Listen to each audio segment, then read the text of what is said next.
नमस्कार दोस्तों। तो देखिए हम आपको आज बताएंगे क्लास 10th के बायोलॉजी का तीसरा चैप्टर परिवहन।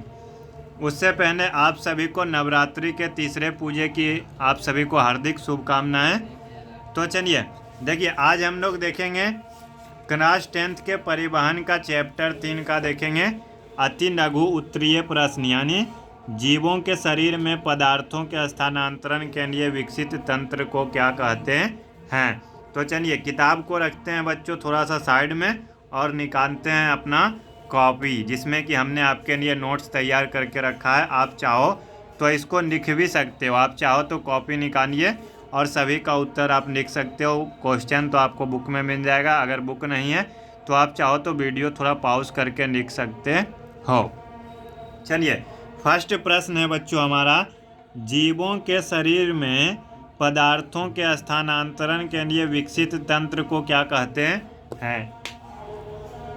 ठीक है, तो देखिए स्थानांतरण के लिए विकसित तंत्र को कहते हैं परिवहन तंत्र। क्या कहते हैं? परिवहन तंत्र। ठीक है, क्या कहते हैं?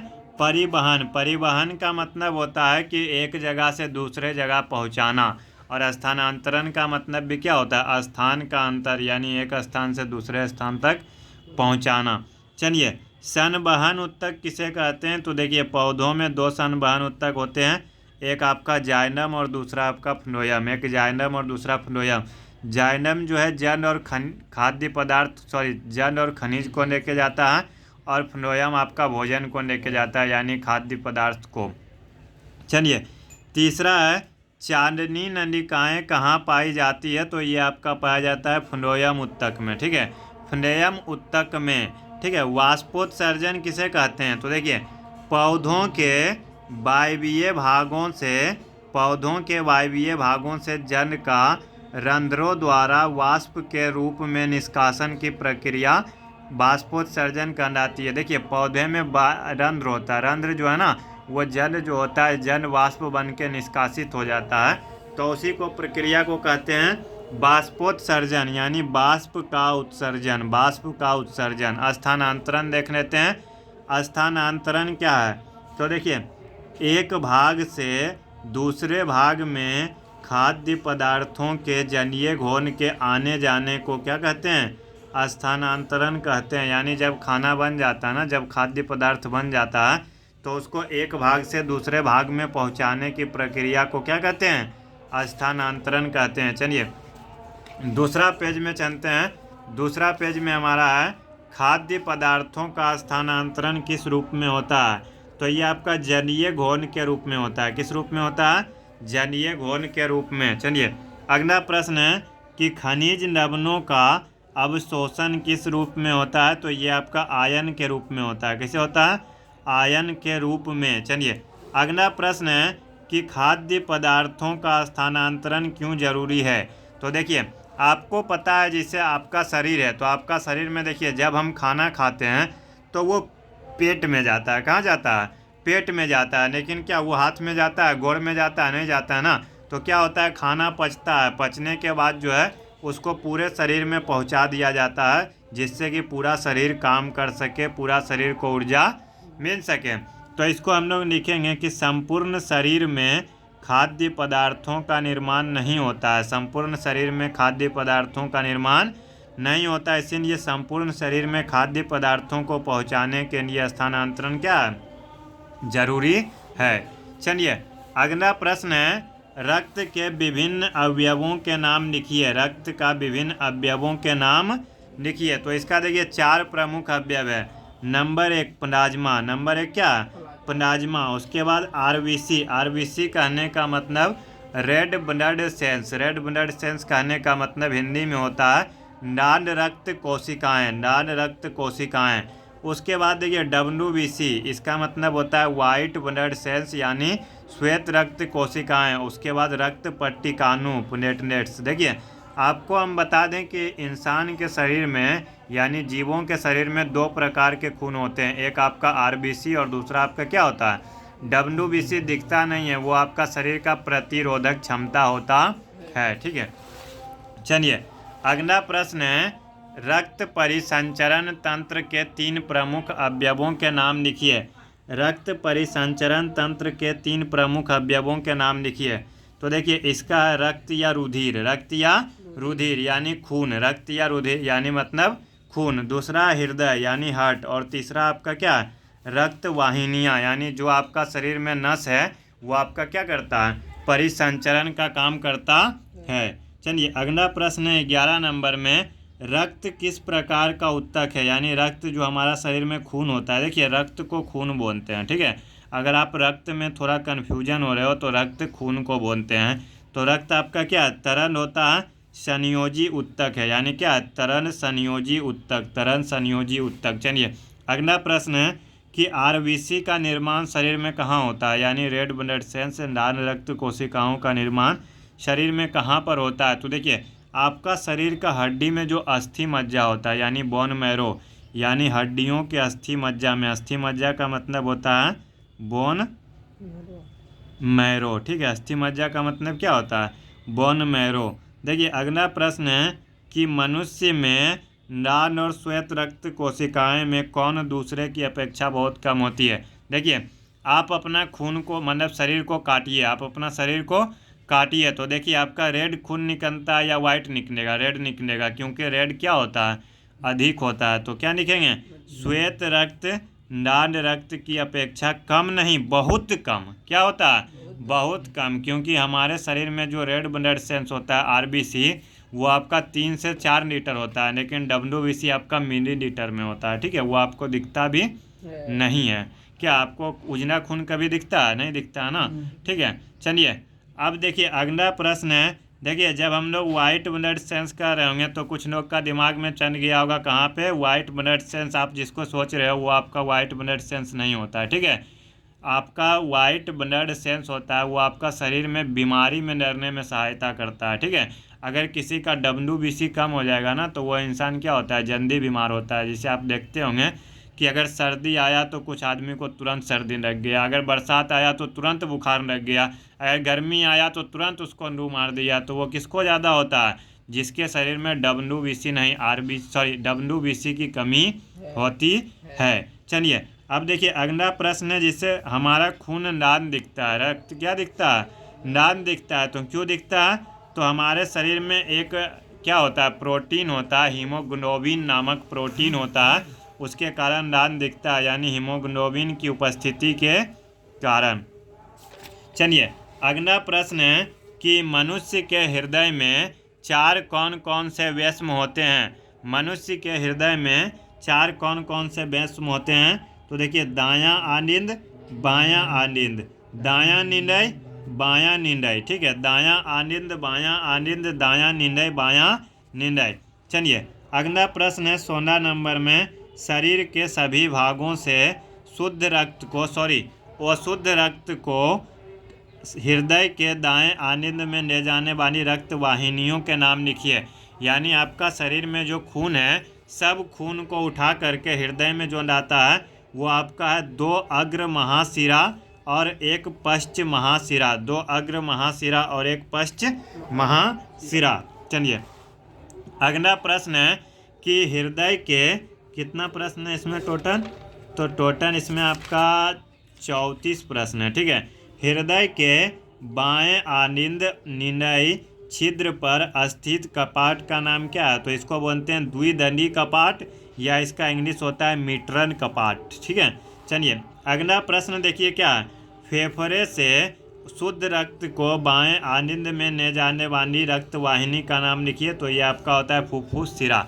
देखिए शुद्ध रक्त को ले जाने का काम करता है धमनी, और अशुद्ध रक्त को ले जाने का काम कौन करता है, शिरा। लेकिन जब इसमें फुफ्फुस लग जाएगा ना तो ये अपवाद होता है, ये क्या होता है, अपवाद, यानी फुफ्फुस शिरा जो है शुद्ध रक्त को ले जाता है और फुफ्फुस धमनी जो है वो अशुद्ध रक्त को ले जाता है।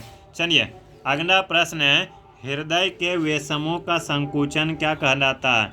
तो ये आपका होता है सिस्टोन। अब देखिए ये सिस्टोन क्या, हम आपको 1 मिनट में बताते हैं। देखिए आपका हृदय मान लीजिए ये हृदय है, या क्या है हृदय, ये एक बार सिकुड़ता है और एक बार क्या होता है, फैलता है।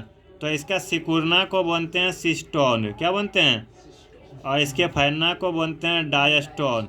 देखिए अगर एक बार सिकुड़ेगा और एक बार फैलेगा तो ये दोनों मिलके क्या बनता है, एक धड़कन। अगर आपको पूछे कि एक मनुष्य का हृदय, एक स्वस्थ मनुष्य का हृदय 1 मिनट में लगभग कितना बार धड़कना चाहिए, तो 72 बार, और बहुत बार पूछा गया है। तो देखिए, अगर आपको संकुचन पूछे तो क्या होगा, सिस्टोन। अगर आपको शिथिलन पूछे तो वो आपका क्या होगा, डायस्टोन। ठीक है, ध्यान रखिएगा, ये सभी आपका ऑब्जेक्टिव में और 2 नंबर में ये सभी आपका रामबाण है। ठीक है, ये सब आपका पूछ ही देता है, एगो ने एगो कहीं ना कहीं से घुमा फिरा के आपको पूछ देगा। चलिए मत अगला प्रश्न है, शरीर की ऐसी धमनी का नाम लिखिए जिसमें बीऑक्सीजनित, बीऑक्सीजनित का मतलब होता है अशुद्ध, ठीक है, रक्त प्रवाहित होती है। देखिए, तो धमनी पूछ रहा है तो ये आपका क्या हो जाएगा, फुफ्फुस धमनी, क्योंकि हमने आपको बताया था धमनी शुद्ध रक्त को लेके जाता है, लेकिन फुफ्फुस जो है वो उल्टा हो जाता है। फुफ्फुस क्या है, उल्टा हो जाता है। देखिए, अगला प्रश्न जो 21 नंबर में है, ये आपका 18 नंबर का प्रश्न था। शरीर की ऐसी शिरा का नाम लिखे जिसमें ऑक्सीजनित यानी शुद्ध रक्त प्रवाहित होती है, तो ये आपका क्या हो जाएगा, फुफ्फुस शिरा। ठीक है, चलिए अगला प्रश्न है आपको पूछेगा कि 22 नंबर में विभिन्न सिरिकाएं आपस में जुड़कर किस रक्त वाहिनी का निर्माण करता है, तो यह शिरा का। अगर आपको पूछे विभिन्न धमनिकाएं किसका निर्माण करता है, तो वो आपका हो जाएगा धमनी का। चलिए, अगला प्रश्न है कि एक ऐसे एक कोशिकीय पौधे का नाम बताएं जिसमें परिवहन विसरण के द्वारा होता है। देखिए, पूछा कितना, एक, लेकिन हमने आपको बता दिया 3, कि हो सकता है अगर आप भूल जाओ तो लिख सकते हो। ठीक है, या हो सकता है एग्जाम में आपको 1 की जगह 2 पूछ दे। तो देखिए, क्लेमाइडोमोनास, यूगनीना और शैवान, ये तीनों आपका ऐसा एक कोशिकीय पौधा है जिसमें कि परिवहन विसरण के द्वारा होते हैं। उदाहरण आपका और भी हो सकता है, लेकिन हमने आपको 3 बता दिया, पूछा 1 था। और देखिए, आगे बढ़ने से पहले आप सभी बच्चों से रिक्वेस्ट है कि अगर आपको वीडियो थोड़ी सी भी पसंद आ रही हो, काम की लग रही हो, तो आप वीडियो को एक लाइक कर चैनल को सब्सक्राइब कर लें।